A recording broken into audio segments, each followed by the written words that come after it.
Welcome back. We're going to do row 3B. I tried to make one word out of two.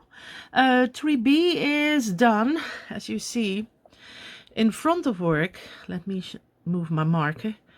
Row 3. It's in the color B, which is the white color. There's nothing to do here because there's no string hanging. This is the pattern. And at the end of the sentence or the table it says turn your work, so we need to keep that in an amount. Gosh, English today, it's horrible. And then I try to explain you something, so I hope you understand my Dunglish. Again, I'm fluffy, airy and everywhere around the place. Okay, as you see, I made my inside stitch in the front already. If you didn't, your work should be looking like this if you didn't do those 4 stitches or 3, the chain 3. And then you need to make your inside stitch in the front, which is 1, 2, 3, 4 double crochet, some do 2, so you can do 3 stitches. I do 4. Okay, and you see already it's in the front because we hang that yarn to the front when we weren't with the blue. So there's no mistake. We have this one. Now we're going to follow the pattern as it said, inside stitch front, and then it says 3 in the back.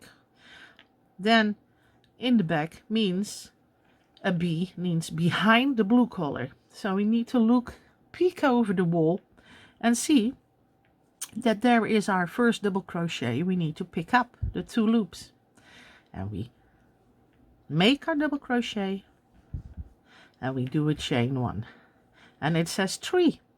So we do the next, yarn over, go to the next 2 loops of the white yarn. We're working in the white, white in white, blue in blue, double crochet, chain 1 because it's a B, and the third one in the white yarn, and because it's a B, behind the blue, chain 1, and then we do 3 in the front. 3 in the front, and that means in front of the blue yarn. See, so the white stays in white. It's just a netting. See, it's just a netting which is interlocked and meshed together. That is why it's sometimes sometimes it's called intermeshed filet crochet, and I call it interlocking filet crochet.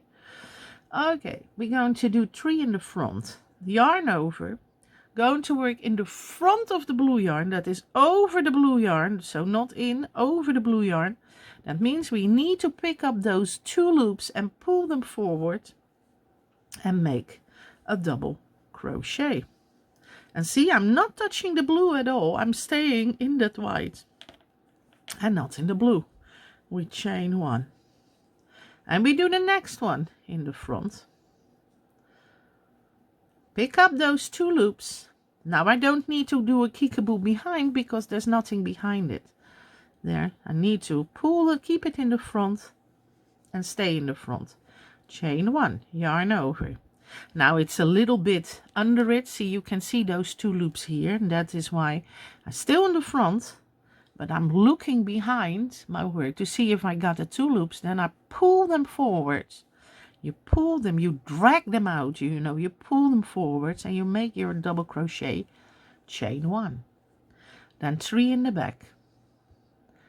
We go behind, we go over, back of the blue yarn. Back means back, B of back and the F of front. And we make a double crochet in the back, chain 1, which is a B. And it says 3B. And then we do the second one, which is not that difficult because it's already there in the back. We haven't have to dig it out. And we make the third one.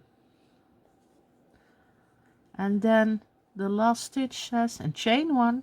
We finished our set of 3, our cluster of 3, it's called. And then it says inside stitch front. So we have, see, we used this stitch already with that double crochet. We skip 1. So we double crochet in the next stitch, try to pick up 2 loops, which is not always that straightforward. See, I found one already and the next one doesn't want to go. What you do then is take a smaller yarn, but I'm too lazy, so I'm trying to get it and to grab it all. There. Use my nail a little bit. That's the advantage of long nails. Look, look, get it? See, I'm getting the 2 loops and making my inside stitch front of work. See, front of the blue, not behind the blue, it's in front of the blue yarn. There, see, it's in front of that blue stitch. The blue is in front of that blue horizontal post. This is a horizontal post and this is a vertical post. I immediately already do my chain 1, 2, 3, 4 because it's easier to move the yarn back or front if you need to change the yarn, because sometimes the design asks this and sometimes the design asks that. And you see, we did do our 3rd row, and you see it's already getting a little pattern. The double crochets are called the vertical post. The change is a horizontal post. That's all. Together, 4 posts like these make a window. There, that's interlocking basic. We look at the line. It says turn your work for the next. And so we turn our work.